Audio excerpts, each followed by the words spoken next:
ঢাকার ধামরাইয়ে গত বছরের ২৯ আগস্ট নিজ বাড়ি থেকে র্যাব পরিচয় রহমতুল্লাহ নামের এক যুবককে তুলে নিয়ে যায়। শুরু থেকেই আইনশৃঙ্খলা বাহিনী রহমতুল্লাহকে তুলে নেওয়ার বিষয়টি অস্বীকার করে। ধামরাইয়ের বরনালাই গ্রামের মৃত আব্দুর রবের ছেলে ভুক্তভোগী রহমতুল্লাহকে র্যাব সদর দপ্তরে যেভাবে নির্যাতন করা হয়েছে তার ভয়াবহ বর্ণনা দেন গত বুধবার। ১৬ মাস গুম ছিল রহমতুল্লাহ। এর মধ্যে র্যাব সদর দপ্তরে ৯ মাস রাখা হয়েছে। এরপর তাকে স্থানান্তর করা হয় ভারতের দুটি জেলখানায় ৭ মাস জেল খেটেছেন রহমতুল্লাহ। তারা তাদের গায়ের যত শক্তি আছে তা দিয়ে পেটাতো। কান্নার শব্দ যাতে বাহিরে না যায় এজন্য যান্ত্রিক পাখা চালিয়ে দিত। যান্ত্রিক পাখার শব্দে হারিয়ে যেত তার কান্নার আওয়াজ।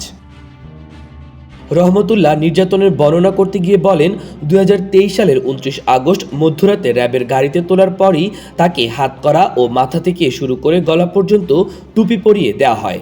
এরপর তাকে নিয়ে যাওয়া হয় র্যাব সদর দপ্তরের ৩য় তলার গোপন অন্ধকার কক্ষে।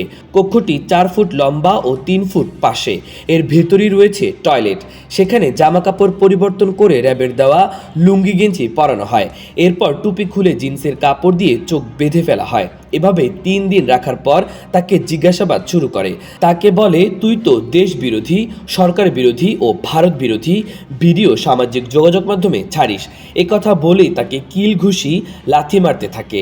৪ দিনের মাথায় তাকে খেতে দেওয়া হয়। কখনো ঘুমাতে দিত না। যখনই ঘুম আসতো তখনই তারা মাথায় চাপ দিত, কিন্তু কি দিয়ে চাপ দিত তা বোঝা যেত না। ঘুমাতে না দেওয়ায় অসুস্থ হয়ে পড়তো রহমতুল্লাহ। তাকে ঔষধ দেওয়া হতো, কিন্তু তা কাজে লাগতো না। রহমতুল্লাহ জানান, তাকে র্যাব হেডকোয়ার্টার্সে ৬ মাস রেখেছিল। এরপর সেখান থেকে ১৫ মিনিটের দূরত্বে আরেকটি জায়গায় নিয়ে তাকে রাখা হয় ৩ মাস। এই ৯ মাস তার চোখ বেঁধে ও হাতে হাতকড়া পরিয়ে রেখেছে। এমনকি অজু ও নামাজের সময়ও হ্যান্ডকাপ খুলে দিত না। ঘুমানোর সময়ও হ্যান্ডকাপ খুলে দিত না। শুধু খাওয়ার সময় ডান হাতের হ্যান্ডকাপ খুলে দিত। এভাবে আমাকে শারীরিক ও মানসিক নির্যাতন করত। ইসলামী ও ভারত বিরোধী ভিডিও ছাড়ার অপরাধের কথা তুলে প্রায় রাতে মারপিট করত।